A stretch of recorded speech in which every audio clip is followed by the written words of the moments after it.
Hello friends, இன்றைக்கி நம்ம பார்க்க போகிறது ஜாப்பனியன் மீ சீரீஸில் I8 unlimited skill fruit season 1 episode 8 தான் இன்னைக்குள்ள வீடியோவில் பார்க்க போகிறோம். உங்களுக்கு இந்த வீடியோ பிடிச்சிருந்தது அப்படின்னா லைக் பண்ணிட்டு அப்படி மறக்காமல் நம்ம சேனலை சப்ஸ்கிரைப் பண்ணிடுங்க. ஏன்னா நீங்கள் சப்ஸ்கிரைப் பண்ணி சப்போர்ட் பண்ணீங்க அப்படின்னா தான் என்னால் டெய்லியும் சேர்ஃபுல்லாக வீடியோஸ் போட முடியும். சரி வாங்க நம்ம வளவலன்னு பேசிகிட்டு இருக்காமல் இன்னைக்குள்ள கதைக்குள்ளே போக ஆரம்பிக்கலாம். இன்றைக்கி நம்ம பார்க்க போகிறது I8 unlimited skill fruit season 1 episode 8. இப்போ சாம்டா வந்துட்டு நம்ம ஹீரோவை அடிச்சு போடவும் நம்ம ஹீரோ கீழே மயங்கி விழுறான். அதுக்கு கொஞ்ச நேரத்துக்கு முன்னாடி நடந்த விஷயங்களை காமிக்கிறாங்க. லைட்டுக்கு நான் ஒரு ஸ்வாடை மேக் பண்ண போறேன் அப்படின்னு மோனிகா சொல்றா.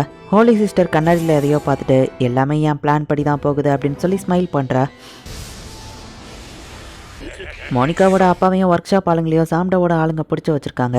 வாசல்ல வர 2 பேரும் செக்யூரிட்டிக்கு நின்றுட்டு இருக்காங்க. அவங்க 2 பேரையும் நான் டிஸ்ட்ராக்ட் பண்றேன். நேத்து நான் லைட் கிட்ட கொடுத்த சிசர் இருக்கான்னு கேட்கப்போ இருக்கு அப்படின்னு ஐலா சொல்றா. இப்போ அந்த 2 கார்ட்ஸையும் வந்து மோனிகா டிஸ்ட்ராக்ட் பண்ணுவோம். அவங்க 2 பேரும் மோனிகாவை ஃபாலோ பண்ணிட்டு ஓடுறாங்க. இந்த சான்ஸை யூஸ் பண்ணி ஐலா நைஸா உள்ள போறா. மோனிகா நம்ம ஹீரோக்கு செஞ்சு கொடுத்த அந்த சிசரை யூஸ் பண்ணி அவங்களோட செயின்ஸை ஈஸியாவே அவ கட் பண்றா. ஓ இது மோனிகாவோட சிசர்ஸா அப்படின்னு அவங்க அப்பாவை பாக்குறாரு. பார்த்தா பின்னாடி சாம்டாவோட ஆள் வந்து அவளை பிடிச்சிருந்தான். மோனிகா சில காப்பர் பிளேட்டை தூக்கி போட்டு அதை வந்து சாலிடா இல்லாம லிக்விட் மாதிரி மாத்திரா. துரத்திட்டு வந்தவங்க காலத்துக்குள்ள போகவும் திரும்பவும் அதை அடிச்சு சாலிடா மாத்திருந்தா. அவ ஸ்கில்லால இப்படி கூட பண்ண முடியுமான்னு அவங்க ஆச்சரியப்படுதாங்க. ஓகே பாய்னு மோனிகா இப்போ ஒர்க் ஷாப்புக்கு போய் ஐலாக்கு ஹெல்ப் பண்ணலாம் அப்படின்னு பார்த்தா ஐலாவை ஆல்ரெடி சாம்டா ஆள் பிடிச்சி வச்சிருக்கான். ஒழுங்கு மரியாதையா சரண்டர் ஆயிரு அப்படின்னு அவன் மிரட்டவும் டேபிள்ல இருக்கிற ஒரு ஸ்டோனை வந்து அவ பார்த்துட்டு ஐலா கிட்ட சிக்னலை காமிக்கவும் ஐலாவா அந்த ஸ்டோனை அப்ரைசல் பண்ணி பார்த்துட்டு அவ பிளான புரிஞ்சுக்கிறா. மோனிகா ஓங்கி அந்த ஸ்டோனை கீழே போடுவோம். அது லைட் பிரைட்டா வரவும் கண்ணு கூசுது. நம்ம ஐலாவை ஓடுற கேப்ல அவனை பிடிச்சிருந்தாங்க. அப்ரைசல் ஸ்கில்ல சூப்பரா யூஸ் பண்ண அப்படின்னு மோனிகா பாராட்டுறா. குழந்தையால அப்ரைசல் ஸ்கில்ல யூஸ் பண்ண முடியுமா நம்ம ஷாக் ஆகுவோம். குழந்தைய குறைச்சி எடை போடாத ஐலா சொல்றா.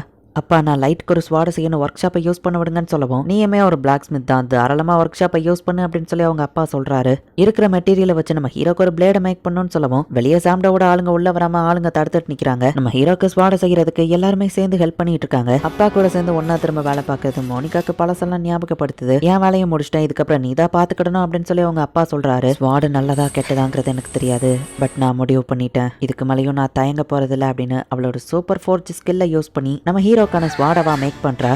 இத்தனை வருஷம் உனக்கு டச் இல்லைன்னு நினைச்சேன், பரவாயில்ல நீ இன்னும் அப்படியே தான் இருக்க அப்படின்னு சொல்லி அவங்க அப்பா பாக்குறாரு. இப்போ கதவை உடச்சுக்கிட்டு அவங்க அப்பா ஒரு என்ட்ரியா கொடுக்குறாரு. சாம்டாவோட ஆளுங்கெல்லாம் தெரிச்சு ஓடிட்டாங்க. பார்த்தா இங்க நம்ம ஹீரோ அடி வாங்கி கீழே விழுந்து கிடக்குறான். லைட் இந்த ஸ்வாடுன்னு மோனிகா தூக்கி எறியவும் நீ லேட்டா வந்துட்டேன்னு சாம்டா சொன்னா. அப்பவும் நம்ம ஹீரோ அந்த ஸ்வாடை எடுத்து எந்திக்கிறான். இவனை தோக்கடிக்க இந்த ஸ்வாட் எனக்கு போதும் அப்படின்னு நம்ம ஹீரோ எந்திக்கவும் உன்னால இன்னும் எந்திரிச்சு நிக்க முடியுதா அப்படின்னு சாம்டோ பாக்குறான். ஐலா என்கிட்ட ஒரு ஸ்கில் ஃப்ரூட்டை தூக்கி போட நம்ம ஹீரோ சொன்னா. ஐலா என்னடா அதை சாம்டோ பக்கம் தூக்கி போட்டுருதா. புனிதமான ஸ்கில் ஃப்ரூட் அப்படி தூக்கி எறிகிற, எதுக்கு நீ இதை யூஸ் பண்ண போறன்னு எனக்கு தெரியல. ஆனா ஸ்லீப்பிங் பவுடர் யூஸ் பண்றதா உன்னோட ஸ்கில், இன்னொன்னு உனக்கு எதுக்கு தேவைன்னு எனக்கு தெரியாது. 2வது ஃப்ரூட்டை சாப்பிட்டா கண்டிப்பா அவங்க இறந்துருவாங்க. உன்கிட்ட வேற ஆப்ஷன் இல்ல, சரண்டர் ஆயிரு இல்லைன்னா செத்துருவா அப்படின்னு சாம்டோ சொல்றான். ஹிஸ்டரியில பெரிய அட்வென்ச்சரர் ஆக போறனா உன்கிட்ட தோக்க மாட்டேன் நம்ம ஹீரோ சொல்லவும் பழத்தை நம்ம ஹீரோ வாயில திணிச்சிட்டு இதை கடிச்சுன்னா நீ செத்துருவா, ஒழுங்கா சரண்டர் ஆயிரு, இந்த ஒர்க் ஷாப்பையும் ஒன்னையவும் எதுவும் பண்ணாம விட்டுருதான் அப்படின்னு சாம்டோ சொல்றான். நம்ம ஹீரோ அந்த ஸ்கில் ஃப்ரூட்டை கடிச்சு சாப்பிட்டுருந்தான். நம்ம ஹீரோக்கு புதுசா ஒரு ஸ்கில் கிடைக்கும். ஆனா இது எப்படி பாசிபிள்னு சாம்டோ கேட்கவும் ஏன்னா நான் ஒரு ஃப்ரூட் மாஸ்டர், என்னால எத்தனை ஸ்கில் ஃப்ரூட்டை வேணா சாப்பிட முடியும் நம்ம ஹீரோ சொல்றான். பழத்தை நீ இப்படிதான் என் வாயில திணிப்பன்னு எனக்கு தெரியும் சாம்டா, அதனாலதான் நான் அதை பெருசா கண்டுக்கல, பட் ஐலா அதை உன் பக்கம் தூக்கிடுவான்னு நான் எதிர்பார்க்கல. ஐலா என்ன அப்ரைஸ் பண்ண நம்ம ஹீரோ சொல்றான். ஆர்ச் ஃபிளேம்னு ஸ்கில் கிடைச்சிருக்கு. நம்ம ஹீரோ தோடுற பொருளை நம்ம ஹீரோவால ஃபிளேமால கவர் பண்ண முடியும். இவனால நிறைய ஸ்கில் ஃப்ரூட் சாப்பிட முடியும். இதனாலதான் ஹோலி சிஸ்டர் இவன் மேல இன்ட்ரெஸ்டடா இருக்காளா அப்படின்னு சாம்டா பாக்குறான். இங்க திரும்பவும் ஹோலி சிஸ்டர் அந்த கண்ணாடியை பாக்குறா.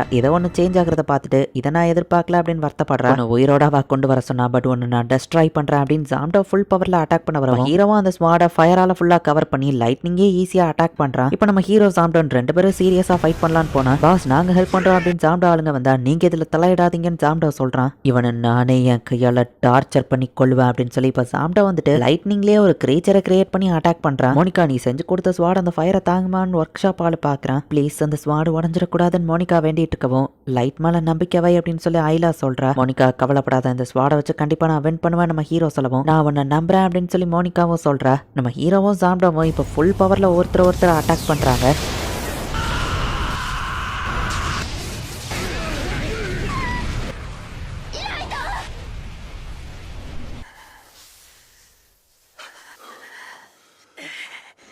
கடைசியில் பார்த்தா இப்போ சாம்டோ கீழே விழுந்துருத்தான். நம்ம ஹீரோ தான் அந்த ஃபைட்ல வின் பண்ணியிருக்கான். அவன் ஜெயிச்சிட்டான் அப்படின்னு எல்லாரும் ஹாப்பியா இருந்தா மோனிகாவோட அந்த ஸ்வாடு ப்ரோக் ஆயிருது. ஸ்வாடுக்கு ரொம்பவே தேங்க்ஸ், பட் நான் இதை உடச்சிட்டேன். நம்ம ஹீரோ சொல்லவோ பரவாயில்ல, உனக்கேத்த மாதிரியான இன்னொரு புது ஸ்வாடை செஞ்சு தரேன் மோனிகா சொல்றா. அந்த பிளேஸை ப்ரொடெக்ட் பண்ணதுக்கு தேங்க்ஸ்னு வா சொல்றா. சாம்டோவோட ஆளுங்க அட்டாக் பண்ண வந்தா உடஞ்ச ஸ்வாடை வச்சுக்கிட்டு நம்ம ஹீரோ ஃபைட் பண்ண ரெடியா நிக்கிறான். அதுக்குள்ள செக்யூரிட்டி பியூரோட ஹெட் அந்த இடத்துக்கு வந்துருந்தான். அது டைகர் பியர்ட் தானே அப்படின்னு சொல்லி எல்லாரும் ஷாக்கிங்கா பாக்குறாங்க. பிளாக் பேர்ட் மெர்ச்சன்ட் உங்களை அரெஸ்ட் பண்றோம் அப்படின்னு சொல்லி வின் மேஜிக் யூஸ் பண்ணி அவங்க எல்லாத்தையும் கட்டி போட்டுதாங்க. நாங்க சீக்கிரமா இந்த இடத்துக்கு வர முடியாதபடி இன்ஃபர்மேஷன் எங்களுக்கு பாஸ் ஆகாத மாதிரி சில பேர் இன்டர்ஃபியர் பண்ணிருக்காங்க, அதான் லேட் ஆயிடுச்சுன்னு சொல்லவும் உங்களுக்கு பதில் இந்த பையன் தான் இந்த இடத்த ப்ரொடெக்ட் பண்ணான்னு மோனிகா அப்பா காமிக்கிறாரு. நீ அந்த விக்கட் டிராகன் மீட்டிங்ல டைகர் பியர் கிட்ட வந்தா நம்ம ஹீரோ மயங்கி விழுறான். ரெஸ்டட் சூப்பர் ரோக்கின் டைகர் பியர்டும் அவனை பிடிக்கிறாரு. லைட்டோட ஸ்வாடை எப்படி செஞ்சீங்கன்னு ஐலா கேட்கவும் நான் என்னால முடிஞ்ச அளவுக்கு அதை ஸ்ட்ராங்கா செஞ்சனவா சொல்றேன். நம்ம ஹீரோ கிட்ட வெப்பன் டியூரபிலிட்டி ஸ்கில் இருக்கு, அதை மீறியா அந்த ஸ்வாட் ப்ரோக் ஆயிடுச்சு. அப்புறம் எப்படி அதுல இருந்து அந்த ஃபயர் பீஸ்ட் வந்துச்சு, ஒருவேளை நீங்க நம்பிக்கையா போட்டதுனாலயோ அப்படின்னு ஐலா சொல்றா. இப்போ லீனா கிட்ட இருந்து ஐலாக்கு ஒரு மெசேஜ் வந்திருக்கு. அத்தினாக்கு நான் சீக்கிரம் பயிர்வேன் அதுல போட்டிருக்கு. யாரு ஸ்வாட் செயின்ட் கிட்ட இருந்த லெட்டர் வந்திருக்கு அப்படின்னு மோனிகா பாக்குறா. இப்போ லீனாவை தான் காமிக்கிறாங்க. பிளாக் ஸ்வான்ல இருக்கிற ஒரு மெம்பர் எங்களை கொல்ல வந்திருக்காங்க. கண்டிப்பா அவளுக்கு யாரோ ஆர்டர் கொடுத்துருக்காங்க. இன்னும் நிறைய பேர் எங்களை கொல்ல வருவாங்களா, யார் அவங்களுக்கு ஆர்டர் கொடுக்கறது, கண்டிப்பா அது எல்லாத்தையும் நான் கண்டுபிடிப்பேன் அப்படின்னு சொல்லி லீனா நினைக்கிறா. அத்தினாங்கிற அந்த லேக் சிட்டியவும் அவ ரீச் பண்ணிட்டா. டேரண்டினா உன்னை தேடி நான் வந்துட்டு இருக்கேன் அப்படின்னு லீனா பாக்குறா. நம்ம ஹீரோ பெரிய ஹெல்ப் பண்ணதுனால நம்ம ஹீரோக்கு விருந்தே வைக்கிறாங்க. மோனிகாவோட அப்பா நம்ம ஹீரோவை புகழ்ந்து தள்ளிட்டு இருக்காரு. அப்பா குடிச்சது போதுன்னு மோனிகா சொன்னா நாளையில இருந்து நான் வேலை பார்க்கணும், இந்த மாதிரி சான்ஸ் திரும்ப கிடைக்காதுன்னு அவர் சொல்றாரு. ஸோ எல்லாருமே இங்க ஜாலியா என்ஜாய் பண்ணிட்டு இருக்காங்க. இங்க ஹோலி சிஸ்டர் தான் காமிக்கிறாங்க. அந்த கண்ணாடியில் தெரியறத பார்த்து அவ கடுப்பா இருக்கிறா. எந்த இடத்துலயும் இந்த எபிசோட் முடியுது. லீனா ஒரு பக்கம் அந்த நெக்ரோமான்சர் டராண்டினாவை தேடி தனியா போயிருக்கா. இந்த பிளாக் பேர்ட் மர்ச்சன்ட் அப்படிங்கிறவன் வந்துட்டு ஹோலி சிஸ்டருக்கு கீழே இருக்கிறவன் தான். அவனால தான் இப்போ நம்ம ஹீரோக்கு பிரச்சனை. ஒரு வழியா அவனை நம்ம ஹீரோ தோக்கடிச்சிருக்கான். அண்ட் புது ஸ்கில்லும் நம்ம ஹீரோக்கு கிடைச்சிருக்கு. இனிமே தான் கதையை இன்னும் வேற லெவலில் இன்ட்ரெஸ்டிங்காக போகும். ஸோ மிஸ் பண்ணாமல் பார்த்து என்ஜாய் பண்ணுங்க. தேங்க்யூ ஃபார் வாட்சிங். Bye guys. நெக்ஸ்ட் எபிசோடில் மீட் பண்ணலாம்.